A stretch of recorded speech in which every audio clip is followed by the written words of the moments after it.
A paz do Senhor, meus queridos e minhas queridas, se você me permite, eu gostaria de estar trazendo uma palavra da parte do Senhor, para que pudesse acrescentar ao teu dia, e eu tenho certeza de que da maneira que Deus falará, você não ficará da mesma maneira, não por conta da minha voz, ou por conta do que será, acima de tudo, explanado por mim, mas porque a palavra tem poder de impactar as vidas e transformar.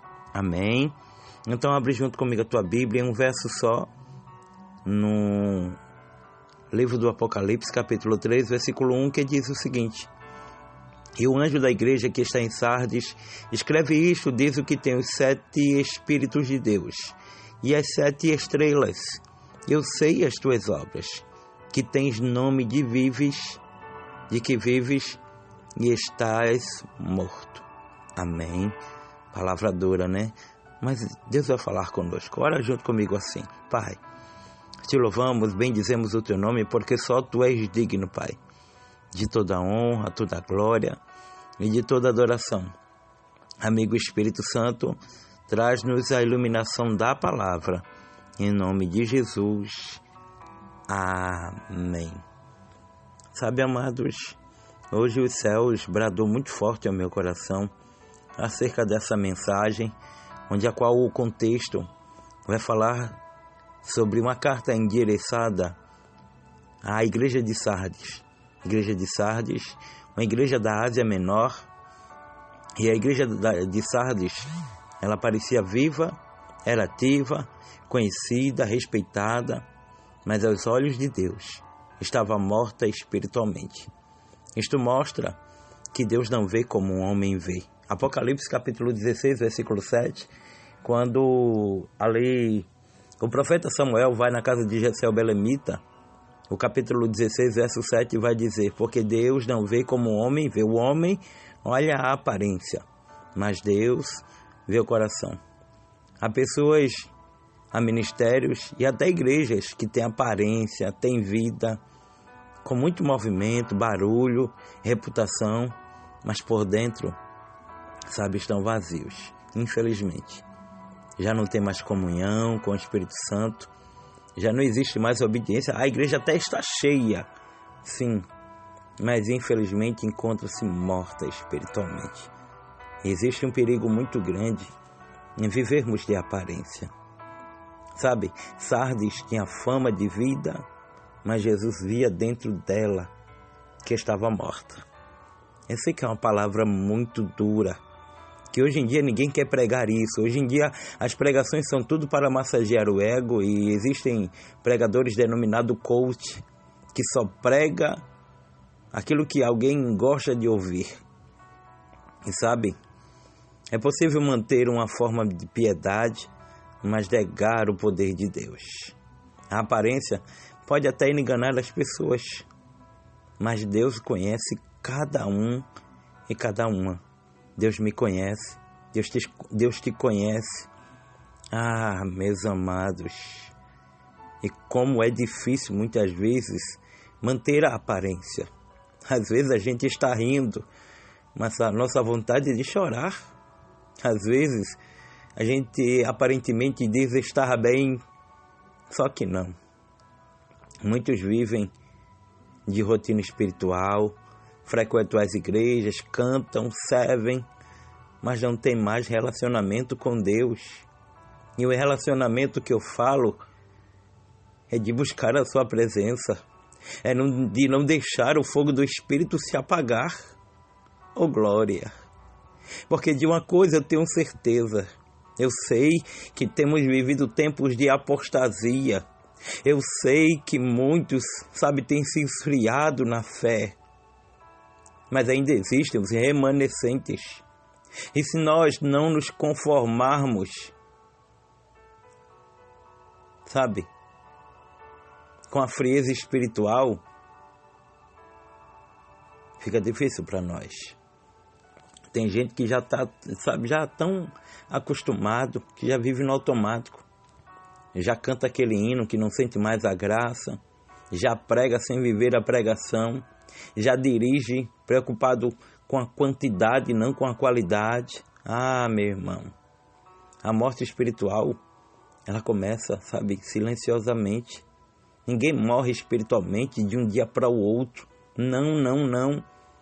Às vezes a gente vai negligenciando a voz de Deus. A gente já não está mais preocupado com as cobranças que o céu trará. Ah, meu amado, o primeiro a se perder, primeiro se perde o prazer de orar, depois a vontade ou o gosto pela palavra, e logo após vem o esfriamento. O pecado não mata de repente, ele adormece e faz com que a consciência e a alma seque. Efésios 5,14 diz: desperta, ó tu que dormes, levanta dentre os mortos, e Cristo te iluminará. Mas pastor, o que é que eu posso fazer para não morrer espiritualmente? Para não ter a aparência de alguém que está vivo, mas na verdade está morto? Bom, primeira coisa que eu quero te dizer é que a gente precisa, em primeiro lugar, ser vigilante e entender que ainda sobra alguém que obedece, que ora, que paga preço, que chora, mesmo sendo repreendido. Mesmo sendo repreendido. A igreja de Sardes, Deus dá uma nova chance. Porque a vontade de Deus não é que a gente morra espiritualmente, não é que a gente viva de aparência. A vontade de Deus é demonstrar o amor dele. Ele nunca vai desistir de mim, nunca vai desistir de você. Mesmo quando a gente está espiritualmente fraco, desanimado, Ele quer reacender a chama, Ele quer restaurar a comunhão e trazer de volta aquilo que está morto dentro de nós. Os tempos onde as quais nós passávamos conversando com Ele na madrugada, quando muitas vezes nós íamos louvar, quando nós íamos pregar e as pernas, tremiam, e a gente tinha um temor muito grande. Pastor, o que é que eu preciso fazer para voltar à vida espiritual? Primeiro, reconhecer a condição. Admitir que algo está morto, que já não tem mais aquela vida de oração. Se arrepender. Sim, se arrepender-se sinceramente. Não apenas sentir culpa, mas mudar de direção. Dizer, a partir de hoje, eu vou orar mais, eu vou buscar mais, eu vou obedecer mais, eu vou, fazer o meu devocional com a essência maior. Apocalipse capítulo 3, versículo 3, fala sobre voltar às primeiras obras, ou seja, buscar novamente a oração, a palavra, a intimidade, deixar o Espírito Santo agir. Sim, se a gente não tomar essas atitudes, fica difícil para nós. Se a gente não acordar espiritualmente, ficará difícil para nós.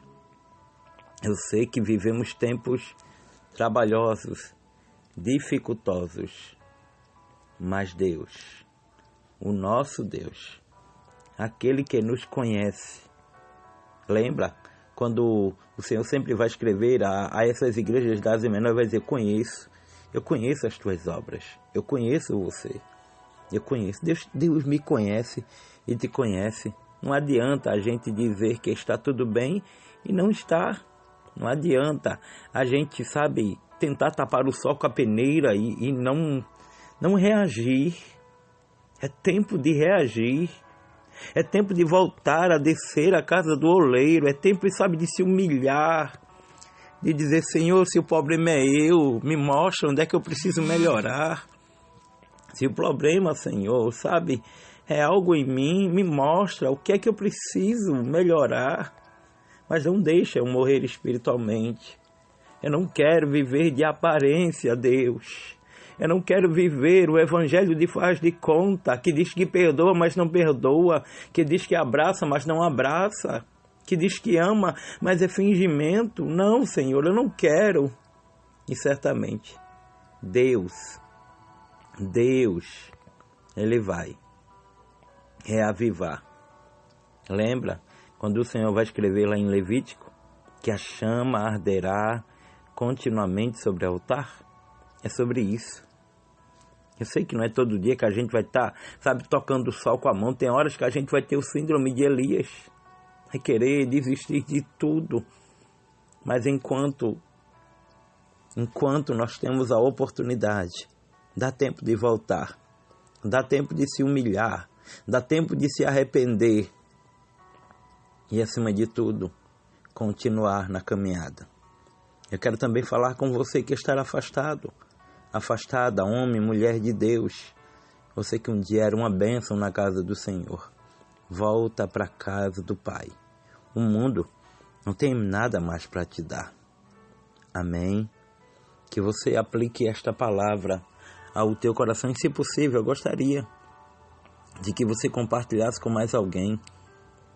Mandasse essa palavra e dissesse: olha, Deus falou comigo e eu creio que vai falar com você também. Eu estava precisando ouvir essa palavra, porque a melhor palavra nos dias atuais é a palavra que nos confronta, que nos tira da zona de conforto e faz ver o que realmente estamos precisando e não o que nós queremos, porque às vezes a gente quer tanta coisa, mas Deus conhece o que eu preciso. Amém, amém e amém. A você, meu amado, que hoje completa mais uma primavera, Deus já está mandando para você meus parabéns, tá bom? Que os céus te permitam reagir e conhecer a fundo os mistérios dele. Que Deus nos abençoe, a paz do Senhor, e obrigado pela oportunidade de ter você aqui nos ouvindo e dando crédito à palavra de Deus. Fica na paz, que Deus te abençoe. Em nome de Jesus. Glória!